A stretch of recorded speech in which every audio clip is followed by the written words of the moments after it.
BMW Motorrad launched the F750 GS and the 850 GS in India last year. And in a way, this motorcycle is an entry-level ADV. Now, I know it isn't really, but it aims to prepare you to be able to handle bigger, fully grown adventure tourers like the 850 GS and 1250 even. The F750 GS and the 850 GS are both powered by the same engine. There are no mechanical changes whatsoever, but the 850cc 750 GS is the milder version with power that is electronically restricted. However, the equipment on board is just as much.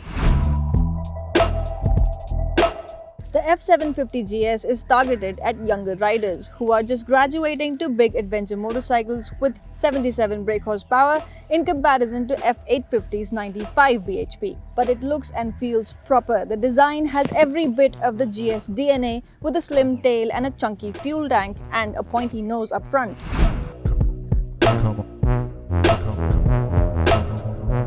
Well, the power delivery is pretty darn good. Well, it is an 853cc parallel twin, but I cannot help think of it as a wheat twin. Well, there are two about 425cc inline cylinders, so the sound that it makes, the power delivery on the throttle, how it responds, feels a bit like a V.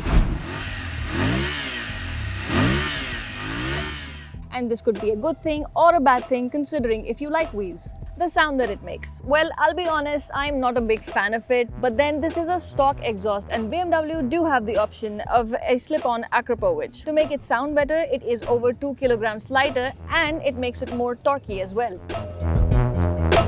The F750 GS is properly quick and it is capable of top speeds of about 190 kilometers an hour. It is rather agile too. The other GS I rode some days back was the Baby GS and I'm very glad that the suspension on this one is nothing like it. Not too soft and not too tough either. Standing on the foot pegs, the ride dynamics are well suited to take on undulations on the road, off the road, and the feedback to your arms and shoulders is not too rough.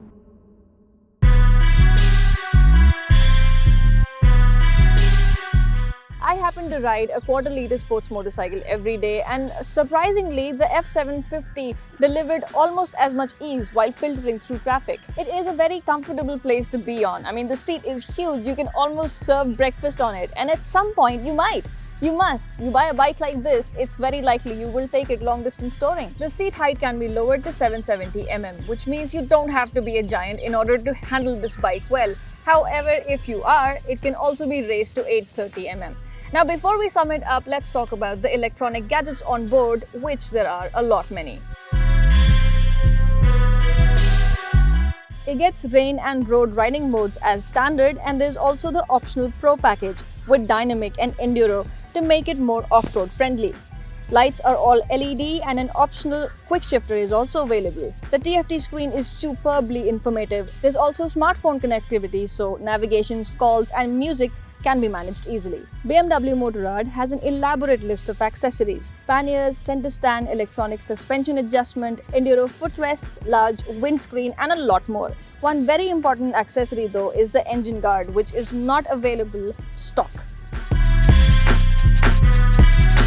Adventure touring motorcycles are expected to do good off the road. However, realistically speaking, it will be spending most of its life on the road. And in that department, the F750 GS has it quite covered. It is a fun to ride bike, you can corner this and have fun while doing it. The gear shifts are sublime, the power delivery is swift. However, if you're planning to go full ballistic with off-roading, you might want to go for the F850 GS with its 95 brake horsepower, more torque and equipment that is more supportive for off-roading. If you do have the money for the F850 GS but you're new to adventure riding, the F750 GS is the option for you. It looks and feels like a properly fully grown adventure motorcycle. It will teach you a lot, prepare you. Well, your next motorcycle could be a 1250 GS.